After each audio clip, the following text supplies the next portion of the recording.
Monsieur Revol.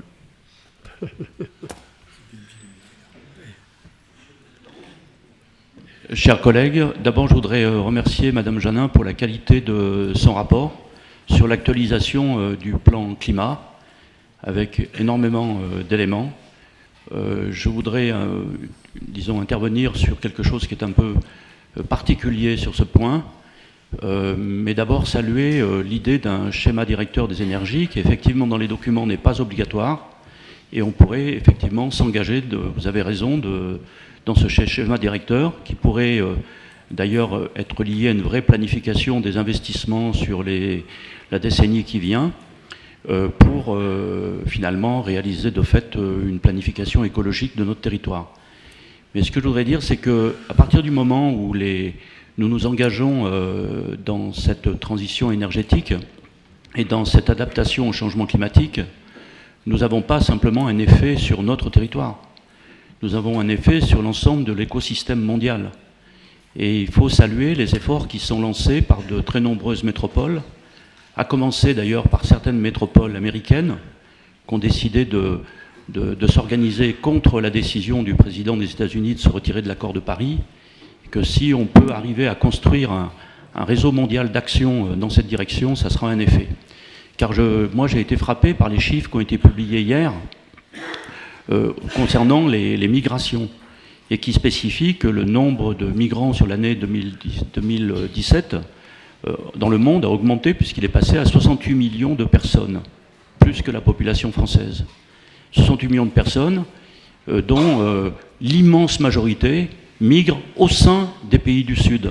Il faut le rappeler. C'est toute petite partie qui est arrivée à migrer vers les pays du Nord. Et c'est généralement, lorsque les explications sont données, il y a deux grandes causes. Il y a une première cause, c'est naturellement les guerres et les persécutions qui sont devenues aujourd'hui un élément de notre monde, malheureusement. Et deuxièmement, et c'est souligné souvent comme la cause principale à l'échelle mondiale, le changement climatique, qui produit des migrations internationales gigantesques. Voilà, donc ce chiffre est marqué. Et puis je voudrais aussi dire à cette occasion que la semaine dernière, j'ai été très honoré d'appartenir ici à une collectivité qui s'est jumelée avec la ville de Palerme, et j'ai remarqué avec beaucoup d'intérêt l'intervention et les décisions prises par monsieur Orlando, le maire de Palerme, qui avait organisé son port, pris les dispositions pour pouvoir accueillir l'Aquarius. Et c'est l'interdiction du nouveau ministre de l'Intérieur d'extrême droite qui l'a empêché d'ouvrir son port. Et si vous regardez la déclaration qu'il a faite à ce moment-là, elle nous honore tous, puisqu'il n'a pas cherché à dire qu'il y avait une autre politique d'immigration. Ça, c'est un autre problème plus vaste. Il a tout simplement dit une chose, en se référant d'ailleurs à la Déclaration des droits de l'homme et du citoyen, en se référant à tout l'humanisme depuis l'Antiquité, c'est que lorsque vous êtes face à des humains qui sont en détresse, eh bien, vous leur tendez la main. Et c'est ce qu'il a fait.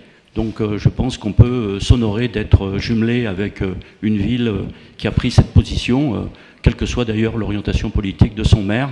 On la partage peut-être pas, mais ce n'est pas notre problème. Il a eu en l'occurrence une attitude que d'autres auraient dû avoir aussi, et pas détourner le regard à ce moment-là. Donc voilà, je voulais saluer ce moment-là.